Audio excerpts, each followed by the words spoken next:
Most messaging in B2B health gets ignored because it all sounds the same. After 8 years of working with multi-million-dollar health tech brands like Flow Health Inc. or Rituals, I've learned what actually works and what doesn't. So I'm going to share the 12 messaging lessons I wish I'd known sooner, so you can finally stop blending in and win more deals. Lesson number 1. So one of my clients thought they had no competitors because no one else offered the same kind of software that they did. So they thought it would be a no-brainer for people to buy their solution. But through customer research, we found out that the company's real competition wasn't a different software, but the DIY solutions like spreadsheets and manual workarounds that customers needed to switch from. So lesson number 1 is to know who your real competitors are. Don't think about your competition only in terms of your direct competitors. Your real competition is whatever your buyer is doing right now in the status quo. Lesson number 2. I've worked in health tech marketing for nearly a decade. And while working with dozens of businesses and marketing agencies, I was shocked to learn that the majority of messaging is created based on internal discussions and gut feeling.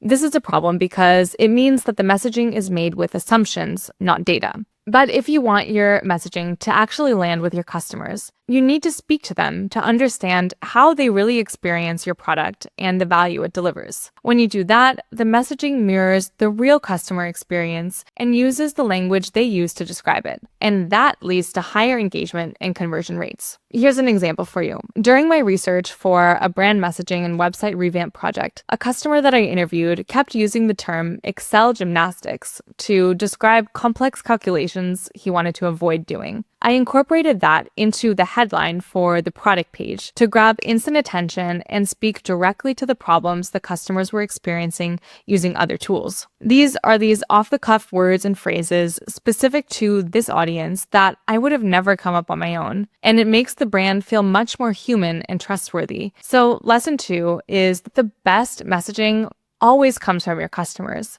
because it feels more genuine and relatable to their real experiences. Lesson number 3. In B2B tech, you find a lot of jargon that starts to sound normal because it's so widely used. A lot of B2B marketers tend to think that using these words makes the brand sound more professional, serious, or credible. Great examples of corporate jargon are things like leverage, accelerate, and synergy. But the problem is these fancy words sound actually kind of robotic, and they don't make your message clear or punchy. It's meant to sound impressive, but in reality, it's kind of lost all meaning. So here's what you should do instead. Switch out words like this for words that you would commonly use when you're speaking. A good rule of thumb is to say it how you would at a barbecue. How would you actually say this if you were talking to a friend? Here's an example from one of our projects. We changed sales representatives frequently operate without the strategic insights necessary to optimize their outreach, to sales reps waste time on low opportunity customers because they don't know who to target. This version is much more understandable and shows the real consequence of the status quo, while the previous version is vague and confusing. So lesson 3 is to ditch the corporate jargon and write like you would speak at a barbecue. Lesson 4. Website revamp projects can be pretty painful at companies. Lots of people are involved, feedback cycles can drag on for ages, and by the time it finally launches, people are just so happy to have it off their plate so they can move on to the next thing. But here's the thing, your website shouldn't be a one and done kind of deal. Think of your website like your SaaS product. It's something you should constantly iterate on and improve upon. It should evolve over time based on data and what you learn about your customers. Even if you've done all the customer and market research and feel really confident in your messaging when you launch, you don't actually know how it will perform until you put it in front of your audience. After you launch your new site, track performance using KPIs like bounce rate, exit rate, time on page, and demo bookings, and use tools like heat maps and scroll maps to see what visitors actually read and engage with. This gives you clear signals about what's working and what to test next. So lesson 4 is that everything is a test. Learn from what the data tells you so you can improve performance over time. Lesson 5. Most B2B tech companies lead their messaging with product features and technical capabilities. The problem is that features don't mean much on their own. When you say things like AI-powered interoperability across fragmented data sources, you're forcing your reader to figure out what that actually means and how it helps them. That's just too much work. Shift from inside-out messaging, or a focus on features, to outside-in messaging, or a focus on your customers. Let's look at this example. Here's inside out, AI-powered interoperability across fragmented data sources.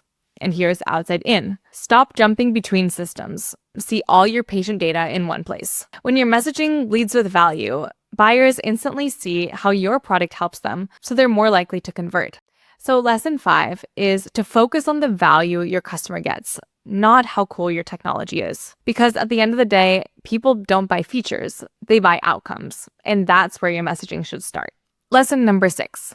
If you look at a lot of the messaging in the B2B health tech space, you might notice that it feels a bit vanilla. What I mean by this is that it feels bland, and it's really rare to see brands being a bit bolder and calling out the problems in the industry. The problem with that is that bland messaging doesn't really make people feel anything, and people remember how you made them feel more than what you said. So what all brands should do is to make sure they have a distinct point of view. That point of view comes from identifying the monster your brand is fighting against, whether it's the outdated system, assumption, or industry standard that's causing real problems for your customers or end users, whether that's doctors or patients. For example, I worked with a company that offers pharmacogenetic testing to help doctors and pharmacists personalize prescriptions based on patient DNA. The industry standard is to prescribe medication based on population averages.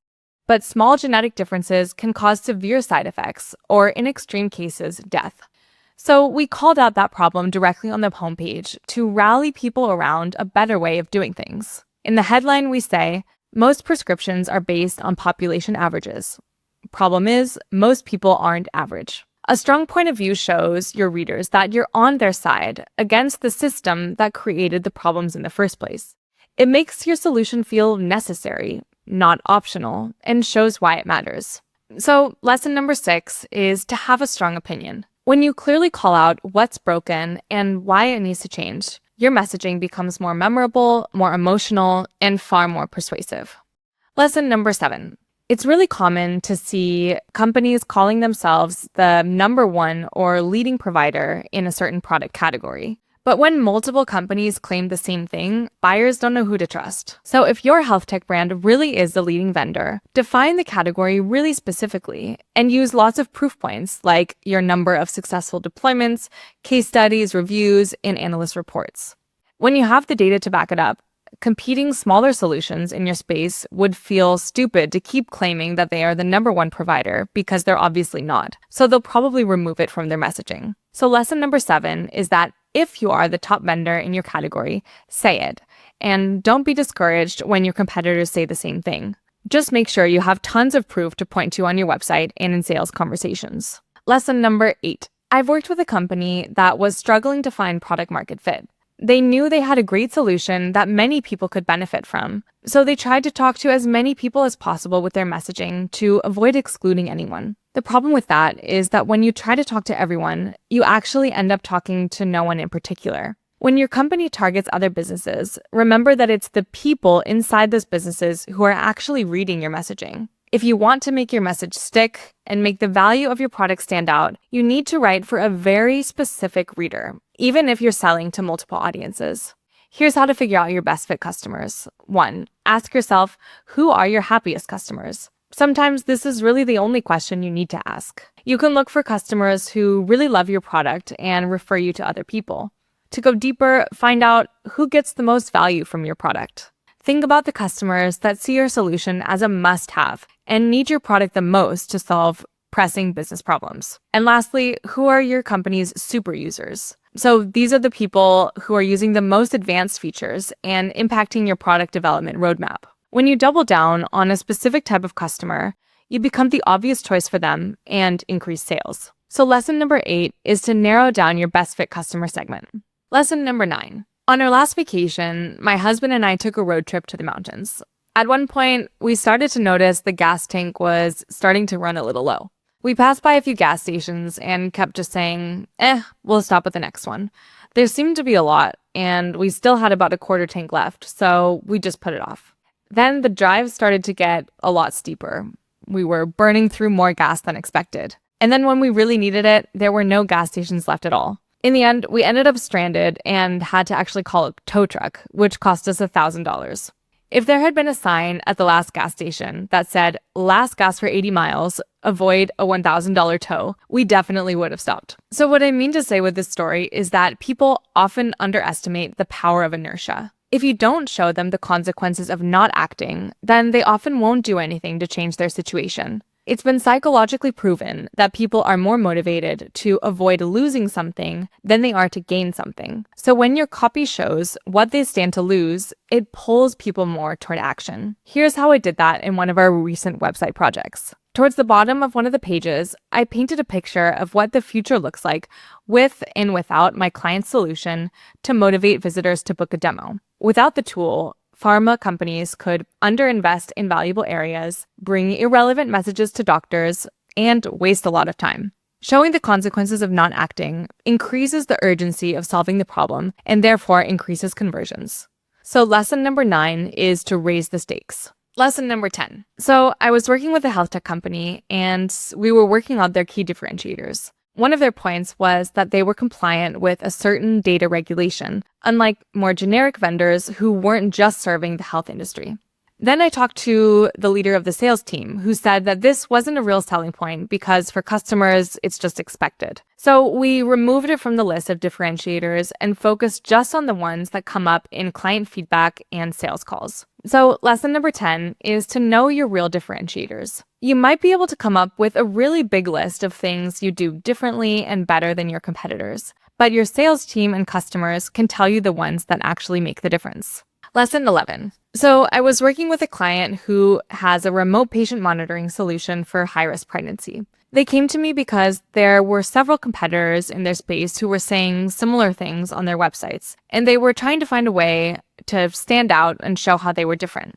Talking to my client, he explained that one of the biggest problems in high-risk pregnancy healthcare is that clinical staff need to spend a lot of extra time supporting these patients, which doesn't get reimbursed by insurance, which means that the staff gets really overworked and burned out. Now, even though there were several other vendors providing remote patient monitoring for this patient population, they didn't address the issue of reimbursement, which is the number one concern for busy practices. So in the messaging, we focused on how my client solution can improve both patient safety and birth outcomes and practice profitability. This gave us a unique angle so they could stand out in the market and show why they're the obvious choice for healthcare providers. Here's how we communicated that on the homepage. How much more profitable could your practice be if time spent managing hypertension and diabetes were actually reimbursed?